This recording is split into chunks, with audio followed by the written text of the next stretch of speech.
सबका मेरा भी यही है, शाम का समय मेरा यही रूटीन होता है डेली कि चाय बनाना है, चाय बनाने के बाद झाड़ू लगाना, फिर उसके बाद जो भी धीरे धीरे काम था। तो ये देखिए मैंने झाड़ू वगैरह लगा ली, थोड़ी चाय भी खोल गई है और मैंने पापा जी को भी निकाल के दे दी थी बिना चीनी की चाय। उसके बाद मैंने चीनी डाल के मैं इसको फिर से खौला रही हूँ।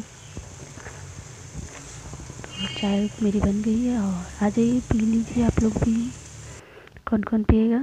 और चाय पीने के बाद फिर मैं यहाँ शाम की सब्ज़ी की बनाने की तैयारी कर रही हूँ। तो आलू मेथी की सब्ज़ी बनाऊँगी मैं। और जैसी सब्ज़ी बनाने जा रही थी तो देखा मेरा तेल ख़त्म हो गया था डिब्बे में। तो फिर मैं तेल पलट रही थी, इसमें पैकेट मैंने निकाल के फिर मैंने सोचा इसी में पलट लेती हूँ। तो अक्सर मुझे पता था इसमें ख़त्म है, बट मैं इसमें डालना भूल गई थी। बनाते समय याद आया, अरे इसमें तो तेल ही नहीं है। तो आप लोगों ने देखा है मेरे को मेथी आलू की सब्ज़ी बनाते हुए, मैंने इसकी रेसिपी शेयर कर रखी है आप लोगों के साथ। तो चलिए देखिए आगे मेरी वीडियो किस तरीके से मेरा ब्लॉग है।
हेलो फ्रेंड्स, और आप सब कैसे हैं?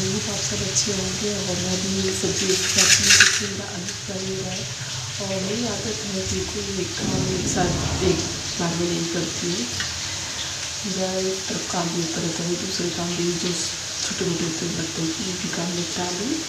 तो इसी तरह काम करती हूँ।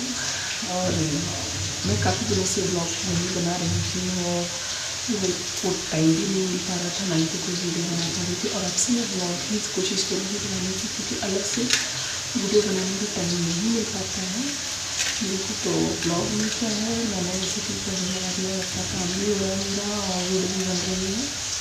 तो इसी तरीके से कोशिश करूँगी डेली वीडियो अपलोड करने की, लेकिन मेरे पास टाइम भी बहुत कम है और मुझे अपना लंच टाइम भी कंप्लीट करते हैं। तो मैं वीडियो नहीं डालूँगी तो मेरा कैसे होगा काम पूरा। तो आप लोग मेरा सपोर्ट करिए, मुझे आप लोगों की सपोर्ट की ज़रूरत है। तो चलिए देखिए, मैंने आज आसाम से ब्लॉग चालू किया है और आप लोग देखिए कि मैं किस तरीके से शाम का मेरा कैसा रूटीन होता है। तो आप लोगों को सब वही शेयर करिए। मैंने मेथी आलू की सब्ज़ी बनाई है, इसको मैंने डिटेल में नहीं दिखाया क्योंकि मैं डिटेल में इसलिए नहीं है, मैंने इसकी वीडियो पहले से ही शेयर कर रखी है। और अगर आप लोग इसकी वीडियो देखना चाहते हैं तो मैं इसका लिंक दे दूँगी आप लोगों को, आई बटन पर या डिस्क्रिप्शन बॉक्स में दे दूँगी। तो आप लोग वहाँ से इसकी वीडियो देख सकते हैं, देखना चाहते हैं तो चलिए मेरी आगे की वीडियो देखिए। मेरा शाम का रूटीन कैसा होता है और बस अभी मैं देखती हूँ। अगर आप लोगों से टाइम मिला तो बात करूँगी फिर से।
का डिनर हो गया है और मैं बच्चों को भी सुला देती हूँ और मैं वीडियो का एंड कर देती हूँ। आप लोगों ने देखा और आप लोग बताइएगा ज़रूर मुझे कि आप लोगों को मेरी वीडियो कैसी लगी है, मेरे ब्लॉग अच्छे लगते हैं या मैं सिर्फ वीडियो अपलोड करूँ, तो मुझे कमेंट करके ज़रूर बताइए। क्योंकि मुझे अलग से वीडियो बनाने का टाइम नहीं मिल पाता है, तो इसलिए मैंने सोचा फिर से मैं ब्लॉग ही बनाऊँ। जैसे पहले बनाती थी उसी तरीके से अब मैं फिर से ब्लॉग बनाना स्टार्ट करूँगी। और अब गर्मियाँ भी आ गई हैं, दिन भी थोड़े बड़े हो गए हैं। ठंडी के दिन थोड़े से दिन भी छोटे होते थे तो टाइम और नहीं मिल पाता था, और छोटे बच्चे हैं मेरे 2, तो जानते ही हैं, उसकी वजह से मुझे टाइम बिल्कुल नहीं मिल पाता है। तो अब पूरी कोशिश रहेगी कि मैं वीडियो अपलोड करूँ, डेली वीडियो बनाऊँ। जो भी रिक्वेस्टेड वीडियो पड़ी हुई है, बहुत पहले की पड़ी हुई है, वो सारी वीडियो मैं बनाने की कोशिश करूँगी, सबकी रिक्वेस्ट पूरी करने की कोशिश करूँगी एक एक करके। मैं ये नहीं कह सकती एक दिन में 2 दिन में, बट मैं जितनी भी रिक्वेस्टेड वीडियो पड़ी हैं सभी को पूरा करूँगी। और आप लोग बताइएगा मुझे ज़रूर, आप लोग रिक्वेस्ट करोगे जैसा भी मुझे आप वीडियो बनाने के लिए बोलोगे, मैं पूरा पक्का कोशिश करूँगी वीडियो बनाने के लिए। मैं तो चलिए अब आज के लिए यहीं एंड कर देते हैं। आज के लिए इतना ही। शुभ रात्रि, गुड नाइट। और आप लोग भी सो जाइए, बहुत लेट हो गया है। मैं भी अपने बच्चों को सुला देती हूँ, वरना बच्चे खेलते रहेंगे इसी तरीके से। तो चलिए बच्चों को सुलाते हैं। तो बाय बाय, मैं मिलती हूँ आप लोगों से अपनी नेक्स्ट वीडियो में।